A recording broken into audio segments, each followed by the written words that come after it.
வணக்கம். உணவு பாரம்பரிய நிகழ்ச்சி மூலமாக நம்ம தொடர்ந்து சந்திச்சுட்டு வரோம். முக்கியமாக மிடில் ஏஜில் வரக்கூடிய உடல் பருமனுக்கான காரணங்கள் என்ன, அதாவது ஒபிசிட்டி 5 வயதிலிருந்து 15 வயதில் வரக்கூடிய அந்த வயதில் வரக்கூடிய ஒபிசிட்டி, அதுக்கு என்ன காரணங்கள், உடல் பருமன் அதிகரிக்கும் போது உடலில் ஏற்படும் பாதிப்புகள் என்னென்ன உள்ளுறுப்புகள் அதிகமாக பாதிக்கப்படும், ஏன் இதில் சில குழந்தைகள் அதிகமாக பாதிக்கப்பட்டிருக்காங்க, அவங்களுடைய வாழ்க்கை முறையில் ஏற்பட்ட மாற்றங்கள் என்ன, உணவு பழக்க வழக்கங்களில் ஏற்பட்ட மாற்றங்கள் என்ன, அவர்கள் பெற்றோர்கள் செய்ய தவறிய காரியங்கள் என்ன அப்படிங்கிறத நம்ம பார்த்துட்டு வரோம். அதற்காக வீட்டிலேயே செய்யக்கூடிய சில முக்கியமான உணவுப் பொருட்கள், ஹோம்மேடாகவே செய்யக்கூடிய சில ஜூஸை பற்றி நம்ம பார்த்துட்டு வந்துட்டு இருக்கோம். இந்த வாரம் அதே மாதிரி இந்த ஒபிசிட்டியால் பாதிக்கப்படுற நோய்களில் உள்ளுறுப்புகளில் முக்கியமாக பாதிக்கப்படுற உள்ளுறுப்பு எதுன்னு கேட்டிங்கன்னா நம்முடைய இருதயம் தான், ஹார்ட் தான் முக்கியமாக பாதிக்கப்படும். இந்த ஹார்ட் ஃபஸ்ட்டு ஒரு குழந்தை உருவாகும்போது முதலில் உருவாகக்கூடிய உறுப்பு ஹார்ட் தான். நம்மளை எத்தனை பேர் உங்களுக்கு தெரியும் அப்படிங்கிறது எனக்கு தெரியலை. ஃபஸ்ட்டு உருவாகக்கூடிய உறுப்பு ஹார்ட் தான். ஒரு பெண் கன்சீவ் ஆகிருக்காங்க அப்படிங்கிறதுக்காக, கருத்தரிச்சிருக்காங்க அப்படிங்கிறதுக்கான ஃபஸ்ட்டு அடையாளம், ஐடென்டிஃபிகேஷன் ஃபஸ்ட்டு ஹார்ட்டை தான் பார்ப்போம். ஃபியூச்சர் ஹார்ட் பீட் எப்படி இருக்குது, ஹார்ட் உருவாயிருக்காங்க தான் ஃபஸ்ட்டு டெஸ்ட்டு. அதே போல் நமக்காக கடைசி வரைக்கும் துடிக்கக்கூடியதும் அந்த இதயம் மட்டும்தான். ரொம்ப ஒரு ஆச்சரியமான ஒரு காரியம், கடவுளோட படைப்பில் மிகவும் ஆச்சரியமானது தான். வயது நாட்களில் நம்முடைய மரணம் வரும் பொழுது நம்முடைய பிரெயினில் கோமா ஆகலாம், நம்முடைய கிட்னியில் ப்ராப்ளம் ஆகலாம், நினைவிழந்து போகலாம், உள்ளுறுப்புகளில் எல்லாம் செயலிழந்து போனாலும் கடைசி வரைக்கும் ஹார்ட்டு தான் நமக்காக துடிச்சிக்கிட்டே இருக்கும். ஸோ இவ்வளோ ஒரு முக்கியமான இந்த ஹார்ட்டை நம்ம பாதுகாத்துக்கொள்ள வேண்டியது நம்மளுடைய கடமை. இந்த இதயம் பாதிக்கப்படுறது ஒரே ஒரு காரணம், என்ன காரணத்தினால பாதிக்கப்படும்னா இதயத்தில் வரக்கூடிய சில அடைப்புகள். அந்த அடைப்புக்கு முக்கியமான காரணம் உடல் ஒபிசிட்டி. ஸோ ஒபிசிட்டியால் தான் ஹார்ட்டில் ப்ராப்ளம் வரும், ஒபிசிட்டியால் தான் ஹார்ட்டில் அட்டாக் வரும், ஒபிசிட்டியால் தான் நமக்கு நான் சொன்ன மாதிரி இந்த மிடில் ஏஜில் வரக்கூடிய சடன் டெத்துக்கு காரணம் ஒபிசிட்டியால் தான் வரக்கூடிய அந்த இதய சம்மந்தப்பட்ட நோய்கள். ஸோ இதயத்தை பாதுகாத்து கொள்ள வேண்டியது நம்முடைய முக்கியமான கடமை. அது 5 வயதிலிருந்து 15 வயது வரக்கூடிய அந்த உடல் பருமன் பற்றி நம்ம பார்த்துட்ருக்கோம் ஒரு 3 வாரமாக. இதில் பெற்றோர்களுடைய முக்கியமான கடமை என்ன அப்படிங்கிறத நம்ம பார்க்க போகிறோம். அதுக்காக ஒரு சின்ன வேர்டு ஒன்று சொல்லலாம் நான் பிரியப்படுறேன். பென் அப்படிங்கிற வார்த்தையை ஞாபகம் வச்சுக்கலாம். PEN, pen. P for physical activity, E for eating exercise, அதை சொல்லலாம். N ஃபார் நீட், அவங்களுடைய தேவைகள் என்ன, இது ஒவ்வொன்றையும் தனித்தனியாக பார்க்கலாம். ஃபிசிக்கல் ஆக்டிவிட்டியில் நல்லா குழந்தைங்களை விளையாட விடணும். அந்த விளையாட்டு குறையும் போது தான் ஒபிசிட்டி அதிகமாகுது. ஒபிசிட்டி முக்கியமாக இந்த கடந்த 20 வருடங்களாக தான் அதிகமாக நாங்கள் பார்த்துட்ருக்கோம். அந்த காலங்களில் அந்தளவுக்கு ஒபிசிட்டி இல்லை. காரணம் குழந்தைங்க நல்லா விளையாட விட்டாங்க. வீட்டுக்கு முன்னாலே பின்னால் நிறைய இடம் இருந்துச்சு. நல்ல குழந்தைங்க ஸ்கூல் போய்ட்டு நல்லா விளையாண்டாங்க, ஸ்கூலுக்கு நடந்தே போனாங்க, நடந்தே வந்தாங்க. இப்போ அதுக்கெல்லாம் சாத்தியம் இல்லை. ஆனால் கூடுமான வரைக்கும் பிள்ளைகளை வெளியில் விளையாட விடணும், அதுதான் ரொம்ப நல்லது. காலை எழுந்தவுடன் படிப்பு, மாலை முழுவதும் விளையாட்டு. நல்லா விளையாடணும். ஸ்வெட்டிங் வர வரைக்கும் குழந்தைங்க விளையாடணும், டயர்டாகிற வரைக்கும் விளையாடணும். விளையாட உடம்புல உள்ள உள் உறுப்புகள் எல்லாமே புதுப்பிக்கப்படும், இறந்த செல்கள் எல்லாமே ரீஅப்பியர் ஆக ஆரம்பிக்கும். நான் சொன்ன மாதிரி அந்த ஹார்ட்ல கூட பிளட் வெசல்ஸ் எல்லாமே திக்கனிங் ஆகிறது எல்லாமே தின்னிங் ஆகும். அதாவது உடல் நார்மலாக இருக்கிற குழந்தையோட பிளட் வெசல்ஸுக்கும் அதே ஒபிசிட்டியாக உடல் பருமனாக இருக்கக்கூடிய வயதுக்கும் உயரத்துக்கும் அதிகமான உடல் எடையினால் பாதிக்கப்பட்டவர்களுடைய பிளட் வெசல்ஸுக்கும் நிறைய வித்தியாசம் இருக்கும். இது ஒரு நாள் 2 நாள் வரக்கூடிய பிரச்சனை அல்ல. வருட காலங்களாக நம்ம அதை கவனிக்காமல் இருக்கும் பொழுது, உடல் பருமனாக இருக்கும் பொழுதும் அதை பற்றி கவனிக்காமையே நம்ம வாட்டில் நம்மளுடைய ரொட்டீன் லைஃப்பில் இருக்கும் பொழுது பிளட் வெசல்ஸ் அப்படியே திக்கனிங் ஆக ஆரம்பிக்கும். அப்போ பிளட் வெசல்ஸ்க்குள்ள பிளட் என்னாகும், கிளாட் ஆக ஆரம்பிக்கும். அதுதான் ஹார்ட் அட்டாக் ஆகுது, அதுதான் சடன் டெத்துக்கு காரணமாக இருக்குது. சரி, ரெண்டாவது ஈட்டிங் அண்ட் எக்ஸசைஸ் ரெண்டுமே சொல்லலாம். ஈட்டிங் பற்றி நம்ம பார்த்துட்டு வந்துட்டு இருக்கோம் இல்லையா, உணவு பாரம்பரியத்தில் 3 வாரமாக தொடர்ந்து நம்ம அவங்களுக்கு தேவையான உணவு என்னென்ன உணவு நம்ம கொடுக்கணும் அப்படின்னு பார்த்தோம். ஃபஸ்ட்டு ஆளி விதை, சீரகம், வெந்தயம் கலந்து ஒரு ஸ்நாக்ஸ் பவுடர் பில் பண்ணி கொடுக்கலான்னு பார்த்தோம். கொடம்புளியை வச்சு ஒரு இனிப்பு பானம் எப்படி ரெடி பண்ணலான்னு பார்த்தோம். இந்த வார நிகழ்ச்சியிலும் அதே மாதிரி நம்ம ஒரு ஜூஸை எப்படி செய்யலாம் அப்படின்னு நம்ம பார்க்க போகிறோம்.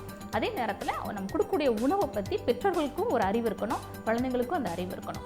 முக்கியமாக குழந்தைங்களுக்கு கொடுக்கக்கூடிய அந்த ஃபாஸ்ட் ஃபுட்டு, அந்த டின்டு ஃபுட்டு, அந்த ஆர்டிஃபிஷியல் ட்ரிங்க்ஸு, ஜூஸு, இது எல்லாமே உடல் பருமனுக்கான காரணங்கள் முக்கியமான அதுதான். ஸோ குழந்தைங்களுக்கு பாரம்பரியமான உணவை பற்றி நம்ம சொல்லிக் கொடுக்கணும். மூன்றாவது நீடு, அவர்களுக்கான தேவை என்ன, அதில் தான் அவங்களுக்கு தேவையானது ஃபஸ்ட்டு அவங்களோட உடல் உறுப்புகளை பற்றி அவங்க தெரிஞ்சுக்கணும். அதே போல் சாப்பிடக்கூடிய உணவை பற்றி, இந்த உணவில் என்ன இருக்குது அப்படிங்கிறத குழந்தைங்க தெரிஞ்சுக்கணும்.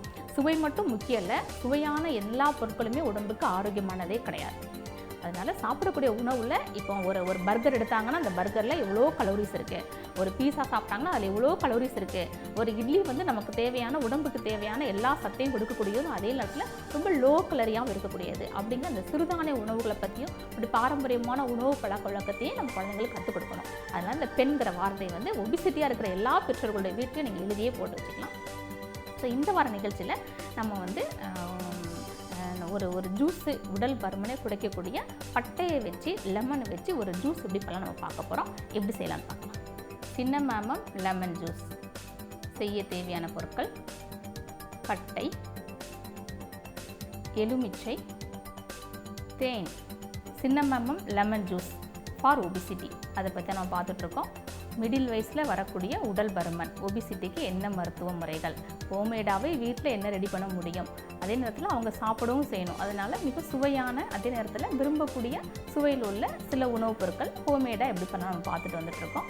இதில் தேவையான பொருட்கள் நீங்கள் பார்த்தீங்க இல்லையா, எல்லோருடைய வீட்லேயும் இருக்கக்கூடிய மிக முக்கியமான பொருட்கள் தான். இதில் சின்னவம் பற்றி நம்ம பார்த்துட்ருக்கோம். இந்த பட்டை நம்முடைய தமிழ் பாரம்பரியமான உணவு முறையில் உள்ள வாசனை பொருட்கள் தான், ஸ்பைசஸ் ஐட்டம் தான் இது. இதில் உள்ள எல்லா என்சைம்ஸுமே நம்மளோட உடல் எடையை குறைக்கக்கூடியதும் அதே நேரத்தில் இதயத்தை பாதுகாக்கக்கூடிய ஒரு பொருளாக காணப்படுது. பிளட் வெசல்ஸ் சொன்னோம் இல்லையா, ஒபிசிட்டியாக இருக்கிறவங்களுக்கு பிளட் வெசல்ஸ் வந்து திக்கனிங் அதிகமாக காணப்படும். இந்த திக்கனிங் தான் பிளட் கிளாட் ஆகிறதுக்கான வாய்ப்புகள் அதிகம். இந்த பிளட் கிளாட் தான் நமக்கு வந்து ஹார்ட்டு கிட்ட போகும்போது ஹார்ட் அட்டாக் ஆகும், பிரெயின் கிட்ட போகும்போது ஸ்ட்ரோக் ஆகவும், கிட்னி கிட்ட போகும்போது ரீனல் ஃபெயிலியராகவும் மாறிட்டுருக்கோம். முக்கியமாக பார்த்திங்கன்னா மிடில் ஏஜ்லேயே வரக்கூடிய ஹார்ட் அட்டாக் இருக்குது, மிடில் ஏஜ்லேயே கிட்னி பாதிக்கப்பட்டவங்க இருக்கிறாங்க, மிடில் ஏஜ்லேயே ஸ்ட்ரோக் ப்ராப்ளம். இதுக்கு எல்லாத்துக்கும் காரணம் பேசிக்கலாக உடல் பருமன் தான் காரணம். இந்த சின்னமாம்ஸில் உள்ள அந்த குமரால் அப்படிங்கிற ஒரு என்சைம் 0.05 அளவில் இருக்குது அப்படின்னு சொல்லலாம். இது பிளட் கிளாட்டிங்கு, பிளட் வெசல்ஸில் அந்த ரத்தம் உறையாமல் தரக்கூடிய சக்தி இதுக்கு அதிகமாக காணப்படுது. அதனால தான் இதயத்துக்கு சேஃபான ஒரு மருந்து. அதே போல் நம்ம சாப்பிடக்கூடிய சாப்பாட்டில் உள்ள கொழுப்புக்கள், மாவுச்சத்து, அதிகப்படியான சர்க்கரை, இது 3 தான் உடல் பருமனுக்கு முக்கியமான காரணங்கள். நம்ம சாப்பிட உணவுள்ள கார்போஹைட்ரேட்டு, சர்க்கரை அண்டு கொழுப்பு, இது 3ம் உடம்புல டெபாசிட் ஆகும்போது அதை டெபாசிட் ஆகாமல் அதை எனர்ஜியாக வெளியில் கொண்டு வரதுலேயும் முக்கிய பங்கு பட்டைக்கு உண்டு. அதனால் நம்ம பட்டை நம்ம எடுத்துருக்குறோம். அதே போல் இது கூட நம்ம வந்து பேஸாக நம்ம இது வந்து வெந்நீரில் தான் நம்ம யூஸ் பண்ண போகிறோம். ஹாட் வாட்டர், சுடு தண்ணீரில் தான் நம்ம இது எல்லாமே ரெடி பண்ண போகிறோம். சுடுதண்ணீரை பற்றி எப்போவுமே நீங்கள் தெரிஞ்சுக்கணும். உடல் பருமன் இருக்கிறவங்க எப்போவுமே சுடுதண்ணீர் குடிக்கிற ஹேபிட்டை நீங்கள் வச்சுக்கோங்க. அதே மாதிரி என்ன சாப்பிட்டாலும் சாப்பிட்டதுக்கப்புறம் நீங்கள் ஒரு ஃபேட்டாக டயட் சாப்பிட்டாலோ இல்லை நான்வெஜ்ஜின்னு சாப்பிட்டதுக்கப்புறம் நீங்கள் வெந்நீர் சாப்பிட்டீங்கன்னா வெந்நீர் வந்து ஒரு மிக சிறந்த டைஜஸ்டிவை ஊக்குவிக்கிற சக்தி அதிகமாக காணப்படும். பிணி அணுகாவிதில் சித்தர்கள் சொல்லியிருக்கிறாங்க, நீரினை குறுக்கி, நெய்யினை உருக்கி, மோரினை பெருக்கி, இது 3ம் பிணி அணுகாவிதில் சொல்லப்பட்டது. நீரினை என்ன பண்ணுமா, குறுக்கணும், நீரை வந்து காய்ச்சி தான் குடிக்கணும். அதே போல் நெய்யை வந்து உருக்கி தான் சாப்பிடணும். நெய்யை வந்து அப்படியே எடுத்துக்காமல் அதை உருக்கி சாப்பிடும் பொழுது தான் அதனுடைய மருத்துவ குணங்கள் அதிகமாகுது. அதே போல் மோரினை பெருக்கி, மோரை தயிராக எடுக்காமல் தண்ணீராக்கி மோராய் கொடுக்கும்போது தான் அது நமக்கு சிறந்த மருத்துவ பலனை தரக்கூடியதாக இருக்கும். ஸோ அதே போல் நம்ம இதை வெந்நீர் தான் நம்ம எடுத்துருக்குறோம். இது கூட எலுமிச்சம் பழம் எடுத்துருக்குறோம். எலுமிச்சத்தில் உள்ள விட்டமின் சியும் ஆன்டாக்சிடென்ட்டும் 2 எந்த பொருளில் சேர்ந்துருக்கோ அதை நிகழ்ச்சி பார்க்கணும், எல்லாத்துக்குமே அது தெரிஞ்சிருக்குன்னு நினைக்கிறேன். விட்டமின் சி, ஆன்டாக்சிடென்ட், இது 2 சேர்ந்துச்சுன்னா அந்த பொருள் நமக்கு வந்து ஒரு காயக்கல்ப மூலிகையாக காணப்படும். நிறை, திரை, பிணி, மூப்பு, சாவு, இது 3 வராமல் தடுக்கக்கூடியதான் காயக்கற்ப மூலிகை. எலுமிச்சம்பழம் ஒரு மிகச்சிறந்த காயக்கற்ப மூலிகை. டெய்லி எலுமிச்சம் ஜூஸில் ஒரு 5 ml 10 ml எல்லாருமே சாப்பிட்டு வரணும். நம்முடைய உடல் உள் உறுப்புகளுக்கு ஒரு புத்துணர்ச்சி கொடுக்கக்கூடியது இந்த விட்டமின் சி தான். முதுமையை தள்ளி போடுறது இந்த விட்டமின் சி தான். அதே போல் உடம்புல கொழுப்பை குறைப்பதும் விட்டமின் சி தான். இது வந்து ஹெல்த்தியாகவும், ஹெல்த் ப்ராடக்ட்லேயும் இது அதிகமாக வந்துட்டுருக்கு. காஸ்மெட்டிக்ஸ்லேயும் எலுமிச்சம்பழம், ஆலோவேரா எப்போவுமே ஃபஸ்ட் ப்ரைஸ் தான் அப்படின்னே சொல்லலாம். ஸோ எலுமிச்சம்பழம் எடுத்துருக்குறோம். அப்புறம் தேன், இதுக்காக நம்ம ஆர்டிஃபிஷியல் ஸ்வீட்டே வரக்கூடாது அப்படிங்கிறதுக்காக நம்ம வந்து தேன் எடுத்துருக்குறோம். இது வந்து லோ கலோரி, இதில் கலோரிஸும் கிடையாது, இல்லை லோ கிளைசிமிக் இட்டு, இதில் கார்போஹைட்ரேட் கிடையாது, ஃபேட்டு கிடையாது. ஒரு மிக சிறந்த ஒபிசிட்டியும் குறைத்து அதே போல் இதயம் பாதிக்கப்படாமல் தரக்கூடிய ஜூஸ் தான் இது. இப்போ நம்ம என்ன பண்ணுறோம் அப்படின்னா, பட்டையை வந்து நல்லா பவுட்ரு பண்ணி இந்த அளவுக்கு எடுத்துக்கோங்க. நம்ம கொஞ்சம் தான் நம்ம எடுக்க போகிறோம். பட்டை நமக்கு ஒரு 2 கிராம் அளவு நம்ம எடுத்தால் போதும்.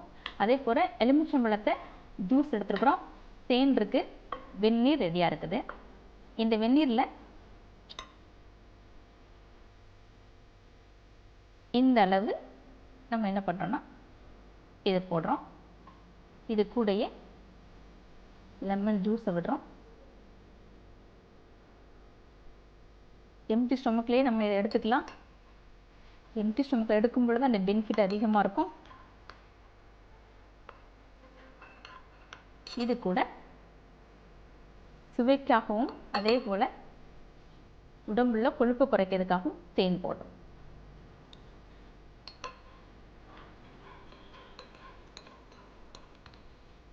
ஒரு அமேசிங் வெயிட் லாஸ்ன்னு சொல்லலாம். உடல் பருமனாக இருக்கிறவங்க எல்லாருமே உங்கள் வீட்டில் உள்ள பெரியவங்க சிறியவங்க மிடில் ஏஜ் உடல் பருமனுக்காக பார்த்துட்ருக்கோம். அவங்களுக்கு மட்டும் இல்லாமல் உடல் பருமனில் உள்ள ஆண்கள் பெண்கள் எந்த வயது வித்தியாசம் இல்லாமல் நீங்கள் சாப்பிடுவாங்க. எழுந்த உடனே எம்டி ஸ்டொமக்கு நீங்கள் சாப்பிட்டு நீங்கள் வரும் பொழுது உங்களுடைய உடல் எடை குறைந்து நீங்கள் அழகாக பார்க்க முடியும். இப்போ மார்க்கெட்டில் கிடைக்கக்கூடிய இந்த ஆர்டிஃபிஷியல் ட்ரிங்க்ஸு, இந்த பேக்டு ஃபுட்டு, அதே போல் பாட்டிலில் அடைக்கப்பட்ட அந்த செயற்கை ஜூஸ், இது எல்லாமே வந்து அதிகப்படியான சர்க்கரை அளவு அதிகமாக உள்ளது. நம்ம அடிக்க நிகழ்ச்சியில் பார்த்துருக்கோம். 100 ml நீங்கள் ஒரு ஜூஸை இது 100 ml.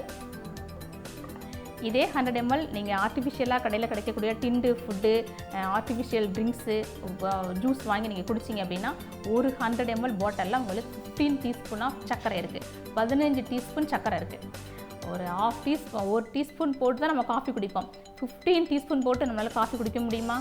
முடியவே முடியாது. அந்த அளவுக்கு ஒரு உடம்புக்கு அபாயகரமான இதயத்தை பாதிக்கக்கூடிய அளவுக்கு அதில் சர்க்கரை அதிகமாக இருக்குது. ஸோ கூடுமான வரைக்கும் அதை பற்றிய அவேர்னஸை, அதை பற்றிய ஒரு விழிப்புணர்வை நம்ம குழந்தைங்களுக்கு நம்ம கற்றுக் கொடுத்துட்டு இந்த மாதிரி மெடிசினல் வேல்யூ உள்ள low calories, low glycaemic index உள்ள உடம்புல உள்ள கொழுப்பை குறைக்கக்கூடிய இந்த மாதிரி ஜூஸை உடல் பருமனில் குழந்தைகள் நீங்கள் கொடுத்துட்டு வாங்க. அந்த பெண் அப்படிங்கிற வேர்டையும் எந்த பெற்றோரும் மறக்காமல் நீங்கள் செஞ்சுட்டு வந்தோம் அப்படின்னா நிச்சயமாக நம்ம குழந்தைங்க ஒரு ஆரோக்கியமான குழந்தைங்களாக வளருவாங்க. ஒரு ஆரோக்கியமான சமுதாயத்தை நம்ம உருவாக்க முடியும். மிக எளிதாக பட்டை எலுமிச்சை ஜூஸ் நம்ம எப்படி ரெடி பண்ணலாம் நம்ம பார்த்தோம். உடல் பருமனால் பாதிக்கப்பட்ட குழந்தைங்க உங்கள் வீட்டில் இருந்தாங்கன்னா நீங்கள் வாரத்துக்கு 2 நாட்களாவது இந்த ஜூஸை நீங்கள் தொடர்ந்து கொடுத்துட்டு வாங்க. உங்களுடைய குழந்தைகளுடைய இதயம் பாதிக்கப்படாமலும் அதே நேரத்தில் ஒபிசிட்டியும் உடல் பருமனும் கொஞ்சம் கொஞ்சமாக குறைஞ்சி வரதை நீங்கள் பார்க்க முடியும். தயவுசெய்து இதை கொடுத்துட்டு வாங்க. உங்களுடைய குழந்தைகள் உடல் பருமனும் குறைந்து ஆரோக்கியமாக மாறுவதை நீங்களே பார்க்க முடியும். அடுத்த வார நிகழ்ச்சியில் வேறொரு முக்கியமான மருத்துவத்தை கூட நான் உங்களை சந்திக்கிறேன். நன்றி, வணக்கம்.